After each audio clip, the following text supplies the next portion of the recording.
Okay, good day everyone. So yung gagawin natin,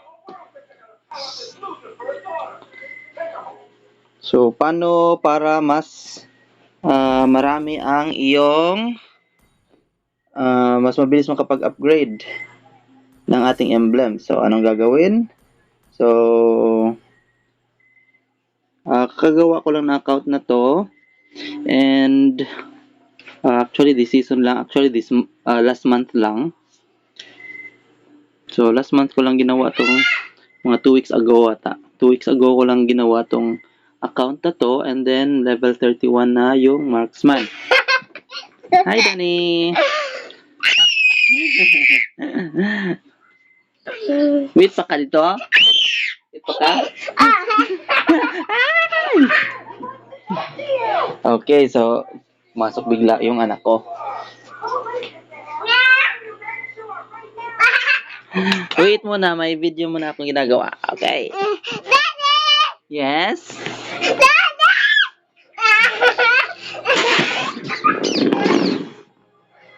Okay, so level 31 na yung ating marksman kahit na 2 weeks ago pa lang ginawa yung, o 2 or 3 weeks ago pa lang ginawa yung account na to.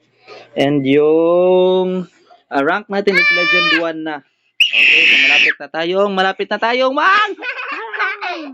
Okay, ang kulit ng anak ko. Okay. So, what's here, Roch? So, Legend 1 na tayo kahit 2 weeks pa lang. And then, malapit tayong mag-mythic. Okay. So, syempre, kailangan na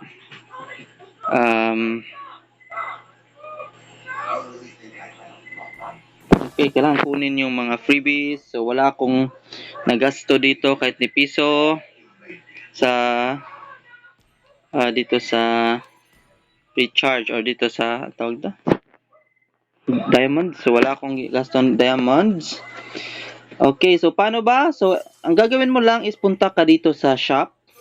And then sa featured, swipe mo to the left. Okay, swipe mo lang. And then, makikita mo itong blue. Ito. This one. The Lucky Common Emblem Chest. So, bilhin mo lang ito once a week. So, once a week lang yan. So, makikita mo, bibigyan ka niyan 60 to 70 magic dust per box. So, with a chance to get 2 to 3 times the amount. So, pag binili mo yan, bilhin mo lahat. Okay, 5.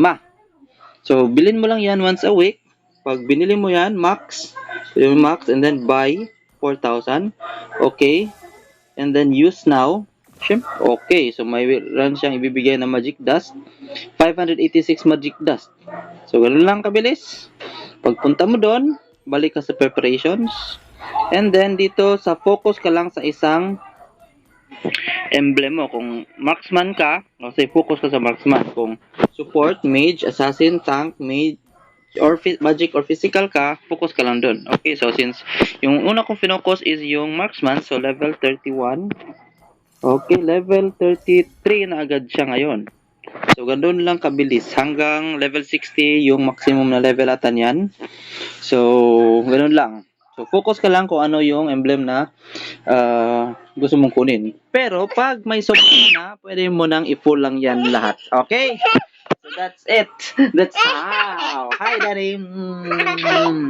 Okay, so ganoon para mabilis na mag-level up ng emblem. So, I hope you learned something. See you in the next video.